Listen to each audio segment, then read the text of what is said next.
அது தர்மபுரம் அப்படிங்கிற ஒரு அழகான ஊரு. பச்சை பசேல்னு வயல், பறவைங்களோட சத்தம், ஆடு மாடோட பார்க்க ரொம்ப அழகா இருந்துச்சு. ஆனா கிராமம் எவ்வளவு நல்லா இருந்தாலும் அங்க இருக்கிற மனுஷங்களோட மனசுக்குள்ள எப்பவும் போலவே ஆசை, பொறாம, சுயநலம் எல்லாமே இருந்துச்சு. அந்த ஊருக்கு பெரிய மனுஷன் பூபதி. அவர் பேச்சை எல்லாரும் கேட்பாங்க. ஊர்ல ஏதாவது பிரச்சனைனா அவர் கொடுக்கிற தீர்ப்பை கேட்கறதுக்காக சுத்தி இருக்கிற அத்தனை ஊருக்காரங்களும் அந்த ஊருக்கு வருவாங்க. டேய் கோட்டையா, எவ்வளோ பெரிய துரோகம் பண்ணியிருக்க. அந்த ஆலமரம் என்னோட வயல்ல தானே இருக்கு. அப்படி இருக்கும்போது அதுக்கு கீழே கிடைச்ச புதையல் எனக்கு தானே சொந்தம். நீ எப்படி எடுத்துப்ப? அநியாயமா பேசாத ராமையா. அந்த மரத்தோட வேறு பாதி என் இடத்துல இருக்கு. அந்த வேறாண்ட தானே புதையல் கிடைச்சது. அப்படி இருக்கும்போது அது எனக்கு தானே சொந்தம். உனக்கு எப்படி தர முடியும்? இருங்க இருங்க, காலையிலேயே எதுக்கு 2 பேரும் சண்டை போட்டுக்கிறீங்க? அப்படி அந்த பானையில என்ன இருக்கு? புதையல்னு யாரு சொன்னது? சிவையான நீங்களே சொல்லுங்க. நேத்து அடிச்ச காத்து மழையில அந்த ஆலமரம் வேரோட சாஞ்சிடுச்சு. அந்த மரத்துக்கு கீழே பார்க்கும்போது இந்த பானை இருந்தது. இதை வெளியில எடுக்கும்போது அப்ப கோட்டையும் அங்க வந்து பார்த்துட்டு இது எனக்கு தான் சொந்தம்னு சொல்றான். நான் பார்த்ததால தானே எனக்கு தெரியும். இல்லைனா நீ வீட்டுக்கு தானே கொண்டு போயிருப்ப. ஒன்று இதில் இருக்கிறத பாதி பாதியா பங்கு போடலாம், இல்லைனா எனக்கு தான். இது நாம பேசி முடிவெடுக்கக்கூடிய விஷயம் இல்லை. இதை நம்ம ஊரோட தலைவர்கிட்ட கொண்டு போகலாம். அவரே இதுக்கு ஒரு முடிவை சொல்லுவாரு. 2 பேரும் அந்த புதையலை எடுத்துக்கிட்டு தலைவர் வீட்டுக்கிட்ட வாங்க. அப்படி அவங்க 2 பேரும் ஊர் பஞ்சாயத்துக்கு வந்தாங்க. ஊர் பஞ்சாயத்துல தலைவரான பூபதி உக்காந்துக்கிட்டு இருந்தாரு. பக்கத்துல பெரிய மனுஷங்க எல்லாரும் இருந்தாங்க. என்ன ராமையா, காலையிலேயே வயலுக்கு போகாம பஞ்சாயத்தை கூட்டியிருக்கியே. ஆமா, கோட்டையன் இதுக்கு கோபமாயிருக்கான். உங்க 2 பேருக்குள்ள என்னதான் அப்படி சண்டை? ஐயா கும்பிடுறாங்க. நேத்து எங்க 2 பேரும் வயலுக்கு நடுவில் இருக்கிற ஆலமரம் காத்து மழையில சாஞ்சிடுச்சு. அந்த மரத்துக்கு கீழே ஒரு புதையல் கிடைச்சது. அதை நான் தாங்க ஐயா பார்த்தேன். நான் அதை எடுத்துக்கிட்டு இருக்கும்போது இந்த கோட்டையன் வந்து பார்த்துட்டான். இது எனக்கு தான் சொந்தம், எனக்கு கொடுன்னு கேட்குறான். அதான் பிரச்சனை. புதையல் கிடைச்சதா? ஆமா, எங்க அது? கோட்டையா அந்த புதையலை ஊஜாங்க முன்னாடி வச்சான். அதுல இருக்கிற தங்க காசை பார்த்து எல்லாருமே ஆச்சரியப்பட்டாங்க. ஐயா, ராமையா பொய் சொல்றான். அந்த மரம் வேணும்னா அவன் வயலை ஒட்டி இருக்கலாம். ஆனா புதையல் கிடைச்ச வேறு என்னோட வயல் பக்கமா இருக்கு. அப்படி பார்த்தா புதையல் எனக்கு தானே சொந்தம். அதனால புதையல் மேல எனக்கும் உரிமை இருக்கு. இங்க பாரு சுப்பையா, நம்ம ஊரோட கணக்குப்படி அந்த ஆலமரம் யாரோட வயல்ல வருது? அது என்னன்னு பார்த்து சொல்லு. ஐயா, அப்படி கணக்கு பார்த்தா நம்ம ராமையா கோட்டையாவோட அப்பாவுங்க 2 பேருமே கூட பிறந்தவங்க. அவங்க 2 பேரும் பிரிக்கும்போது அந்த ஆலமரத்தை குறுக்கில் வச்சு தான் பிரிச்சாங்க.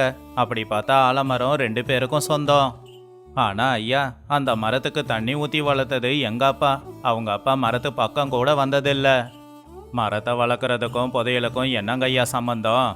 புதையல் எனக்கு தான் சொந்தம். 2 பேரும் நிறுத்துங்க. 2 பேரும் ஆசையில பேசுறீங்க, ஆனா நியாயமா பேச மாட்டேங்கிறீங்க. புதையல் கிடைச்சது பூமியில. அந்த பூமி யாருக்கு சொந்தம்னே தெரியல. அதனால இப்போதைக்கு இந்த புதையல் நம்ம ஊர் பஞ்சாயத்துல இருக்கட்டும். நாளைக்கு காலையில நான் யாருக்கு சொந்தம்னு தீர்ப்பு சொல்றேன். சண்டை போட்டுக்கிட்டா ஊரை விட்டு விலக்கி வச்சிடுவேன். ராமையா கோவமா வீட்டுக்கு வந்தான். வீட்ல சீதா காத்துக்கிட்டு இருந்தா. என்னங்காச்சு? பஞ்சாயத்துல என்ன தீர்ப்பு கிடைச்சது? அந்த புதையல் நமக்கு தானே சொந்தம். என்ன சொல்ற சீதா? இப்போதைக்கு அந்த புதையல் கிராம பஞ்சாயத்துக்கு சொந்தம்னு அங்க வச்சிருக்காங்க. அந்த கோட்டையை மட்டும் குறுக்க வராம இருந்திருந்தா புதையல் எனக்கு கிடைச்சிருக்கும். ஐயோ கடவுளே, ஏன் இப்படி எல்லாம் நடக்குது? அந்த புதையல் கிடைச்சிருந்தா நாம நம்ம கடனை எல்லாத்தையும் தீர்த்துட்டு நம்ம வயலையும் இன்னும் கொஞ்சம் பெருசாக்கி இருக்கலாம். ஐயா என்ன தீர்ப்பு கொடுக்க போறாரோ? அந்த புதையல் யாருக்கு கிடைக்க போகுதோ? பூபதி ஐயா எப்பவும் தப்பான தீர்ப்பு கொடுக்க மாட்டாரு. ஆனா கோட்டையனோட பேராசைய பார்த்தா பயமா இருக்கு. அவன் எல்லாருக்கும் முன்னாடி பொய் சொல்றான். இன்னொரு பக்கம் கோட்டையாவும் அவனுடைய வீட்டுல பொண்டாட்டி கௌரி கூட பேசிக்கிட்டு இருந்தான். பாத்தியா கௌரி, நம்ம தலையெழுத்து மாறப்போகுது. அந்த தங்கம் மட்டும் நமக்கு கிடைச்சிட்டா பக்கத்து வயலையும் கூட நாமளே வாங்கி வச்சுக்கலாம். ஆனா என்னங்க, அந்த மரம் அதிகப்படியா ராமையாவோட வயல்ல தானே இருக்கு. நாம தேவையில்லாம சண்டை போடுறோம் அப்படின்னு ஊஜனங்க எல்லாரும் பேசிக்கிறாங்க. இந்த விஷயம் மட்டும் ஐயாவுக்கு தெரிய வந்துச்சு, நம்மள ஊரை விட்டே விலக்கிடுவாரு. பைத்தியக்காரி, அதுக்குன்னு கிடைச்ச புதையல கொடுக்க முடியுமா? அந்த மரம் 2 பேர் வயலுக்கும் நடுவுல இருக்கு. 2 பேருக்குமே சொந்தம் தானே பஞ்சாயத்துல பேசிக்கிட்டாங்க. எப்படியும் ஐயா முன்னாடி நின்று நான் ஏழை மாதிரி நடிக்கிறேன். ஐயோ பாவன்னு அவர் எனக்கு புதையல கொடுத்துடுவாரு. நானும் சந்தோஷமா வாங்கிப்பேன். அடுத்த நாள் சாயந்தர நேரம் ஊஜனுங்க எல்லாருமே கூட்டமா பஞ்சாயத்துக்கு வந்திருந்தாங்க. பூபதியும் வந்துட்டாரு. ராமையா, கோட்டையா, இன்னைக்கு தீர்ப்பு சொல்றதுக்கு முன்னாடி இந்த புதையல பத்தி நிறைய தெரிஞ்சுக்கணும்னு நினைக்கிறேன். சுப்பையா, இந்த புதையல பத்தி நம்ம ஊர்ல வேற யாருக்காவது எதனா தெரியுமா? ஐயா, நம்ம ஊர்லயே இருக்கிறதுலயே பெரியவங்க 90 வயசான காந்தம்மா பாட்டி, அவங்கள வர சொல்லியிருக்கேன். அவங்களுக்கு வேணும்னா தெரியலாம். அப்பதான் காந்தம்மா பாட்டி மெதுவா நடந்து வந்தாங்க. ஐயா, கும்பிடுறேங்க ஐயா. என்னங்க ஐயா ஆச்சு? எதுக்காக என்ன பஞ்சாயத்துக்கு வர சொன்னீங்க? பாட்டி, நம்ம ராமையா கோட்டையாவோட வயலுக்கு கீழே ஒரு புதையல் கிடைச்சிருக்கு. அந்த புதையல் 2 பேருக்கும் வேணும்னு சண்டை போடுறாங்க. அதை பத்தி எதுனா தெரியுமா? புதையல் கிடைச்சிருக்கா? அப்படின்னா என்னோட சந்தேகம் இப்பதான் தீரப்போகுது. ஐயா, அந்த மரத்தை நட்டது ராமையா கோட்டையாவோட தாத்தாங்க கிடையாது. நான் சின்ன பொண்ணா இருக்கும்போது ஒரு முனிவர் நம்ம ஊருக்கு வந்திருந்தாரு. அப்போ அவர்கிட்ட நிறைய தங்க காசுங்க இருந்துச்சு. அவரு ஒவ்வொரு ஊரா சுத்திக்கிட்டு அங்க கோவில் கட்டுறதுக்காக பணத்தை கொடுத்துக்கிட்டு இருந்தாரு. அவரு நம்ம ஊர்ல இருக்கும்போது உடம்புக்கு முடியாம சாகுற நிலைமையில இருந்தாரு. அப்ப அவர்கிட்ட இருக்கிற தங்க காசு எல்லாத்தையும் ஒரு பானையில போட்டு பொதிச்சு வச்சு அங்க ஒரு ஆலமரத்தை நட்டாரு. இந்த பணம் கிராமத்தோட நன்மைகளுக்கு பயன்படணும் அப்படின்னு அவரு அப்படி சொன்னது எனக்கு இப்பவுமே காதுல கேட்டுக்கிட்டே தாங்க ஐயா இருக்கு. அதை கேட்டு ஊஜனுங்க எல்லாரும் ரொம்ப ஆச்சரியமா, இது உண்மையா, இது உண்மையான்னு கேட்டாங்க. ஆமாங்க ஐயா, அது யாருக்கும் சொந்தம் இல்ல. அது கோவிலுக்கு சொந்தமான புதையல். அந்த முனிவர் சொன்னாரு, அந்த புதையலை யாராலையும் எடுக்க முடியாது. இயற்கைக்கு கோவம் வரும்போது மட்டும்தான் அது வெளியில வரும்னு. அன்னைக்கு அடிச்ச புயலுக்கு மரம் சாஞ்சி அந்த புதையல் வெளியில வந்திருக்கு அப்படின்னா அதுக்கு அர்த்தம் அந்த புதையல் இந்த ஊருக்கு பயன்படணும் அப்படிங்கிறது தான். அப்போ ராமையா சோகமா, ஆனா பாட்டி, புதையல் கிடைச்சது என்னோட வயல்ல தானே. இந்த முனிவரோட கதை என்ன? இது என்ன புது கதையை சொல்லிக்கிட்டு இருக்கீங்க? ஐயா, இந்த பாட்டி சொல்றத நம்பாதீங்க. அந்த புதையல் எங்களுக்கு தான் சொந்தம். கோட்டையா, பாட்டிய அவமானப்படுத்த பார்க்கறியா? அவங்கள நான் இங்க வர வச்சிருக்கேன். சரி, இந்த புதையல் யாருக்கு சொந்தம் அப்படிங்கிறத என்னால சொல்ல முடியாம போலாம். ஆனா நம்ம ஊர் தேவதை சொல்ல முடியும் இல்லையா? நம்ம ஊரோட தேவதையே தீர்ப்ப சொல்லட்டும். ஆனா அது எப்படிங்க ஐயா? இன்னைக்கு இந்த புதையல கொண்டு போய் நம்ம அம்மனோட கோவில்ல அம்மன் சிலைக்கு முன்னாடி வைக்க போறேன். அதுக்கப்புறம் கதவை சாத்திடுவேன். கோட்டையா, ராமையா, நீங்க 2 பேரும் ராத்திரி முழுக்க கண்முழிச்சு புதையல பாதுகாக்கணும். அம்மனா பார்த்து உங்க 2 பேர்ல யாருக்கு இந்த புதையல கொடுக்கணும்னு நினைக்கிறாளோ அவங்களுக்கு தான் சொந்தம். உங்க 2 பேர்ல யாரோட கனவுல அம்மன் வந்து சொல்லுதுன்னு பார்க்கலாம். இது நல்ல வாய்ப்பு. நாளைக்கு காலையில அம்மன் என் கனவுல வந்து சொல்லிச்சின்னு பொய் சொல்லிடுவேன். அப்ப புதையல் எனக்கு கிடைக்கும். சரிங்க ஐயா, அம்மனோட தீர்ப்பை நான் ஏத்துக்கறேன். அடுத்த நாள் காலையில ஊர்ஜனங்க எல்லாருமே அம்மன் கோவிலுக்கு வந்தாங்க. கோவிலோட கதவை திறந்து புதையல வெளியில கொண்டு வந்தாங்க. அப்போ பூபதி, ராமையா, கோட்டையா, ராத்திரி முழுக்க அம்மனுக்கு காவல் இருந்தீங்களே, உங்க கனவுல அம்மன் வந்தாங்களா? அப்போ கோட்டையா சந்தோஷமா முன்னாடி வந்து, ஐயா, நேற்று ராத்திரி நான் கோவில் வாசல்ல படுத்துக்கிட்டு இருக்கும்போது ராத்திரி சரியா ஒரு 12 மணி இருக்குங்க. அப்ப அம்மன் என் கனவுல வந்து, கோட்டையா, நீ ரொம்ப கஷ்டப்படுற விவசாயி, இந்த புதையல் உனக்கு தான் சொந்தம், இதை எடுத்துக்கோ அப்படின்னு சொன்னாங்க. அதை கேட்டு ஊஜனங்களுக்கு சந்தேகம் தான் வந்துச்சு. உண்மையாவா கோட்டையா? அம்மன் கனவுல வந்தாங்களா? சரி ராமையா, உன்னோட கனவுல அம்மன் வரலையா? இல்லைங்க ஐயா, அம்மன் என்னோட கனவுல வரல. தூங்கினா தானங்க ஐயா கனவு வரும். நான் தான் தூங்கவே இல்லையே. பாட்டி சொன்னதை நான் மனசார நம்புறேன். ஒருவேளை இது அம்மனுக்கு சொந்தமான பணம்னா நான் ஆசைப்பட மாட்டேன். அது அம்மனுக்கே இருக்கட்டும். கோட்டையா, நீ எவ்வளோ பெரிய திருடன் அப்படிங்கிறது இன்னைக்கு நிரூபணம் ஆயிருக்கு. நான் எதுக்குங்க ஐயா திருடன் ஆக போறேன்? உண்மையிலேயே அம்மன்னு. போதும், நடிக்காத நிறுத்து. நேற்று ராத்திரியே அந்த பானையில் இருந்த தங்க காசை எல்லாத்தையும் எடுத்துட்டு நான் வெறும் கூழாங்கல்ல மட்டும்தான் போட்டு வச்சிருந்தேன். உண்மையிலேயே அம்மன் உன்னோட கனவுல வந்திருந்தா அந்த பானையில இருக்கிறது தங்க காசு இல்ல கூழாங்கல்லு தானே உன்கிட்ட சொல்லியிருப்பாங்க இல்லையா? கோட்டையோட வண்டவாளம் தண்டவாளம் ஏறி அவன் தலை குனிச்சு நின்னுக்கிட்டு இருந்தான். ஊஜனங்க எல்லாருமே அவனை கேவலமா பார்த்து முறைச்சாங்க. உன்னோட திருட்டு எண்ணம், சுயநலம், பொறாம, பேராசை இதுதான் இன்னைக்கு உன்னை மாட்டி விட்டு இருக்கு. ஆனா அந்த ராமையாவை பாரு, அவனுக்கு புதையல் கிடைக்கலனாலும் பரவாயில்லைன்னு சொல்லி அவன் நேர்மைய கடைப்பிடிச்சிருக்கான். அம்மன் கனவுல வரலன்னு அவன் உண்மைய சொல்லியிருக்கான். இதுலயே யாரு நேர்மையானவன்னு தெரியுது. ஐயா, என்னை மன்னிச்சிடுங்க ஐயா. இந்த தங்க புதையல் எனக்கு சொந்தமாகாம போயிடுமோன்னு தான் அம்மனே கனவுல வந்தாங்கன்னு பொய் சொல்லிட்டேன். நீ மன்னிப்பு கேட்டாலும் அம்மனோட பேரை சொல்லி பொய் சொல்லியிருக்க. அதுக்கு உனக்கு தண்டனை இருக்கு. அந்த தண்டனைய நீ நிச்சயமா அனுபவிச்சு தான் ஆகணும். ஐயா, நான் என்ன பண்ணணுங்க? நேத்து பாட்டி சொன்னபடி இந்த புதையல் ஊருக்கு தான் சொந்தம். நம்ம ஊருக்காக நான் ஒரு அன்னசத்திரத்தை கட்ட போறேன். அந்த அன்னசத்திரத்தை கட்டி முடிக்கிற வரைக்கும் நீ அங்க வேலை செய்யணும். எந்த வருமானமும் இல்லாம ஒவ்வொரு நாளும் கஷ்டப்பட்டு உழைக்கணும். சரிங்க ஐயா, அப்படி பண்ணி என் பாவத்தை கழுவிக்கிறேன். ராமையா, உன்னுடைய நேர்மையை நான் பாராட்டுறேன். இந்த அன்னசத்திரம் கட்டி முடிக்கிற வரைக்கும் அது உன்னோட பொறுப்பு தான். கட்டி முடிச்சதுக்கு அப்புறமும் நீ தான் பொறுப்பு. நேர்மையா இருக்கிறவங்க பக்கம்தான் கடவுள் இருப்பாரு. ஐயா, நீங்க கொடுக்குற தீர்ப்பு எப்பவுமே நியாயமா தான் இருக்கும். எனக்கு புதையலெல்லாம் வேண்டாம். ஊர் ஜனங்களுக்கு சேவை செய்யற வேலை போதும். ஐயா, நீங்க கொடுத்த தீர்ப்பு மறுபடியும் நியாயத்தை ஜெயிக்க வச்சிருக்குங்க ஐயா. சுயநலம் இங்க தோத்து போய் நேர்மை இன்னைக்கு ஜெயிச்சிருக்கு. அதை கேட்டு ஊஜனங்க எல்லாருமே கைத்தட்டி நேர்மையா இருக்கிற ராமையாவையும் நல்ல தீர்ப்பு கொடுத்த பூபதியையும் பாராட்டினாங்க. அந்த ஊரோட பேரு நியாயம் தர்மத்துக்கு புகழ் வாய்ந்த ஊரா இருந்துச்சு. கோட்டை அவனுடைய தப்ப தெரிஞ்சுக்கிட்டு அன்னசத்திரம் கட்டி முடிக்கிற வரைக்குமே கூலி இல்லாம வேலை செஞ்சுக்கிட்டு இருந்தான். ராமையா அந்த தர்ம சத்திரத்தை நேர்மையா நடத்தி நல்ல பேரோ வாங்கினான்.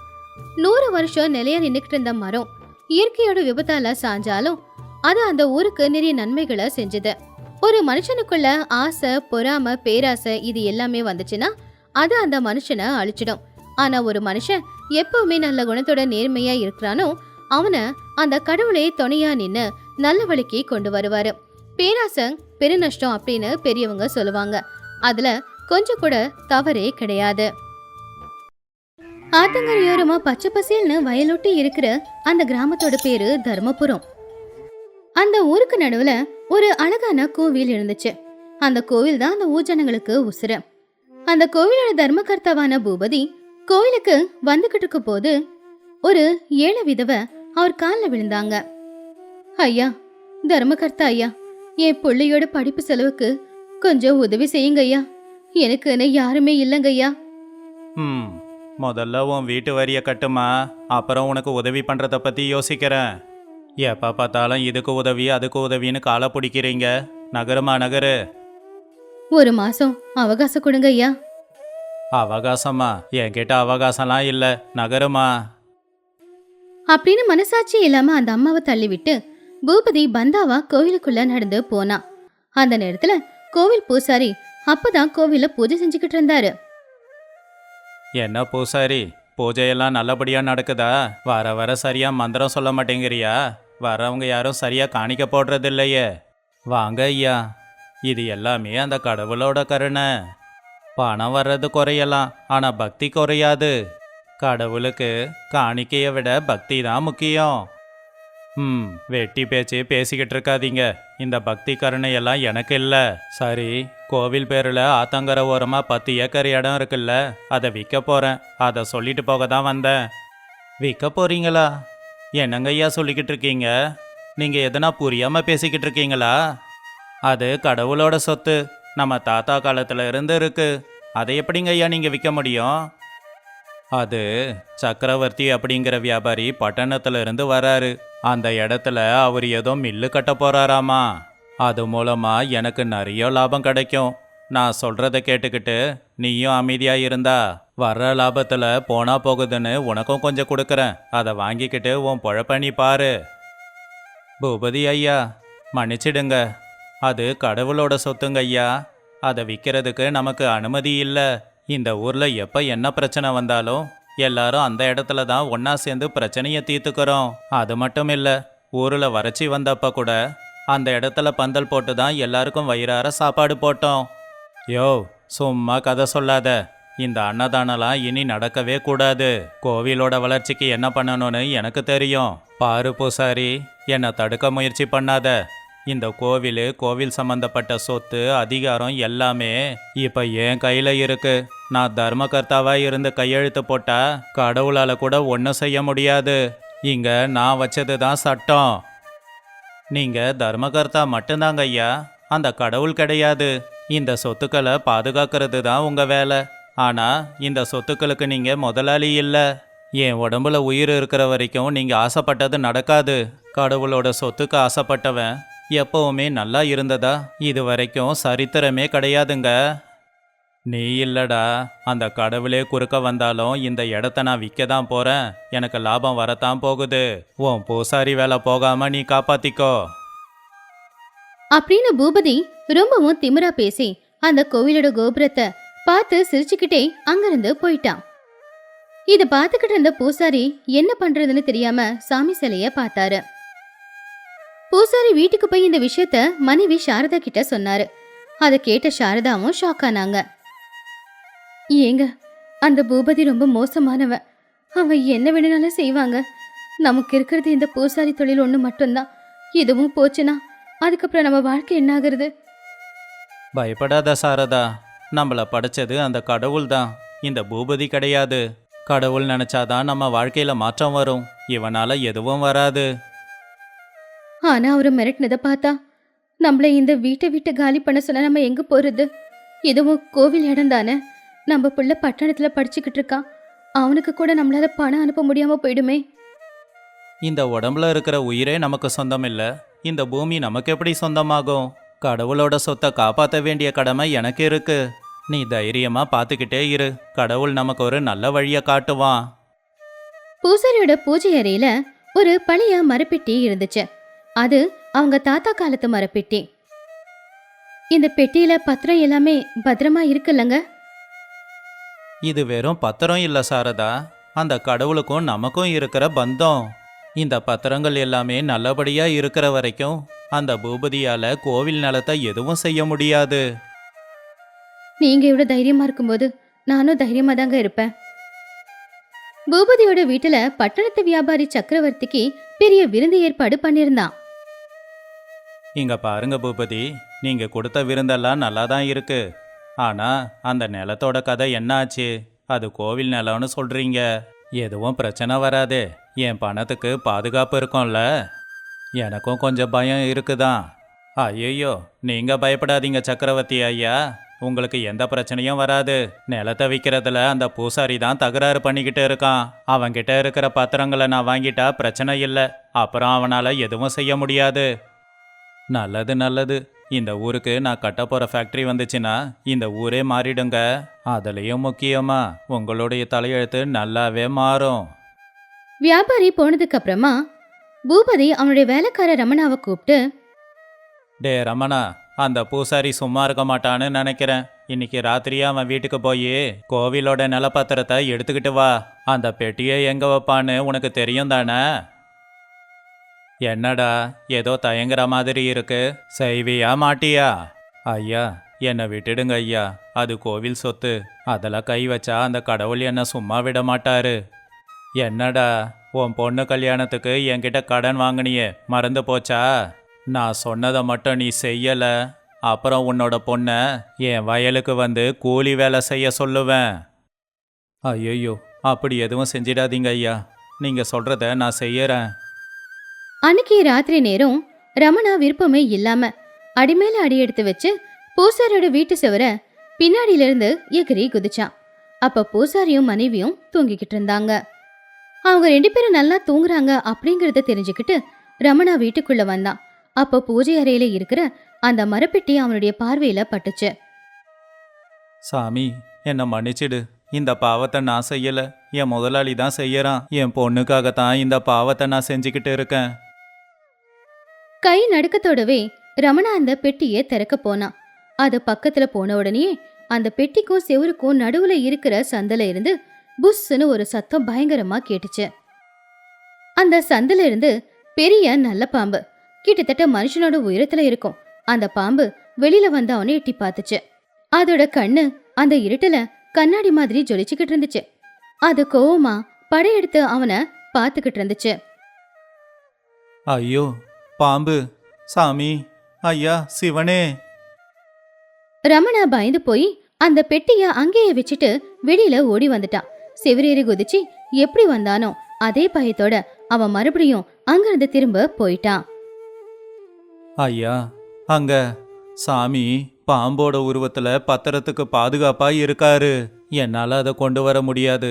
அங்க இருக்கிறது என் அப்பன் சிவன்தான். சி, பயந்தாங்கோலி! ஒரு பாம்பை பார்த்து பயந்து ஓடி வந்துட்டியா? அந்த பாம்பை அந்த பூசாரி வளர்க்குறான் போல. ஐயா, நீங்க தெரியாம பேசுறீங்க ஐயா. அது வளர்ப்பு பாம்பு இல்ல, அது உண்மையிலேயே கடவுள் தாங்க. படம் எடுத்தப்போ பட்டை தெரிஞ்சுதே. ஐயோ அதோட கண்ணு! நிப்பாட்டுடா, அந்த பத்திரம் இன்னைக்கே எனக்கு வேணும். அந்த பூசாரிய ஒரு கை பார்க்கறேன். நீயும் என் கூடவே வரணும். அப்படி அந்த பாம்பு என்ன பண்ணுதுன்னு நான் பார்க்கறேன். அப்படின்னு சொல்லி அடுத்த நாள் காலையில பூபதி ரமணனை கையை பிடிச்சு இழுத்துக்கிட்டு கோவிலுக்கு நேரா வந்தான். அதுக்குள்ள பூசாரி எழுந்திருச்சு கோவில்ல அபிஷேகமும் செஞ்சுக்கிட்டு இருந்தாரு. பூபதி வரும்போது செருப்பு கூட கோவில் வாசல்ல விடாம கோவிலுக்குள்ள போட்டுக்கிட்டு வந்தான். எங்கடா இருக்கு அந்த பத்திரம்? என்ன இழிச்ச வாயன்னு நினைச்சுக்கிட்டு இருக்கியா? நீயும் உன் பாம்பும் சேர்ந்து பூபதியை தடுக்க முடியும்னு நினைக்கிறீங்களா? பத்திரம் எங்க சொல்லு. பூபதி ஐயா, இது கோவில். உங்க செருப்பை வெளியில விட்டுட்டு வாங்க. பொறுமையா பேசுங்க. அந்த பத்திரம் கோவில் சம்பந்தப்பட்டது. அது என் வீட்டுல கடவுளோட காலடியில இருக்கு.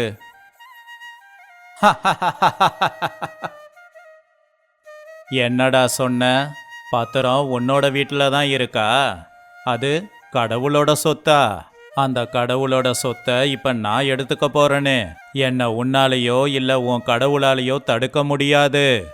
அப்படின்னு சொல்லி பூபதி கோவில் வாசல்ல இருந்த உண்டியல எட்டி ஒதுக்கிறதுக்காக அவனுடைய காலை தூக்கி, இதுதானே உண்மையான கோவில் சொத்து, இதே நான் ஒதுக்க போறேன், என்ன நடக்குது பார்க்கலான்னு சொன்னான். ஆனா பூபதி அந்த உண்டியல உதைக்க கால் தூக்குனானோ இல்லையோ, என்ன ஆச்சுன்னு தெரியல.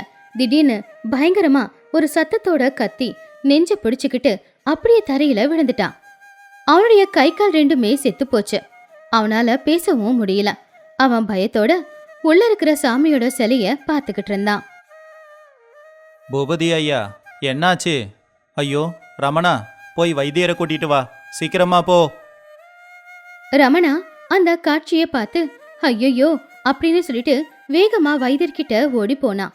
கொஞ்ச நேரத்துல வைத்தியர் கோவிலுக்கு வந்து பூபதிய பார்த்தாரு. ஐயோ, பூபதி ஐயாவுக்கு மோசமான பக்கவாதம் வந்திருக்கு. அவரோட இடது கை காலு விழுந்துடுச்சு. எனக்கு தெரிஞ்சு அவர் பேசவும் முடியாது, எழுந்து நடக்கவும் முடியாது. ஆனா கடவுளோட கருணை, உயிருக்கு எதுவும் ஆகல. இதை எல்லாத்தையும் கேள்விப்பட்ட அந்த வியாபாரி, இதுக்கப்புறம் இங்க இருந்தா என்னால இங்க ஃபேக்டரி கட்ட முடியாது, எனக்கு சமாதி கட்டிடுவாரு அந்த கடவுள் அப்படின்னு நினைச்சு அந்த ஒப்பந்தத்தை கலைச்சிட்டு அங்கிருந்து ஓடிட்டான். கை கால் விளங்காம வாய் பேச முடியாம பூபதி படுத்த படுக்கையா படுத்துக்கிட்டு அவனுடைய அறை ஜன்னல் வழியா கோவில் கோபுரத்தை பார்த்துக்கிட்டு நான் பண்ணது தப்புன்னு மன்னிப்பு கேட்டுக்கிட்டு இருந்தான்.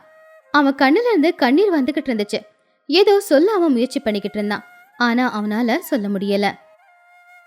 கொஞ்சம் நாளுக்கு அப்புறமா கோவிலுக்குள்ள கடவுள் இருக்காருங்க, நம்மளையும் தர்மத்தையும் அவரு காப்பாத்திட்டாரு. ஆமா சாரதா, அது கடவுளோட சொத்து. கடவுள் நினைச்சா மட்டும்தான் யாருக்காவது கொடுக்க முடியும். அவருடைய அனுமதி இல்லாம யாராவது அனுபவிக்கணும்னு நினைச்சா பூபதிக்கு வந்த நிலைமை தான் அவங்களுக்கும் வரும். அதை நாம பாதுகாத்து வைக்கணும்.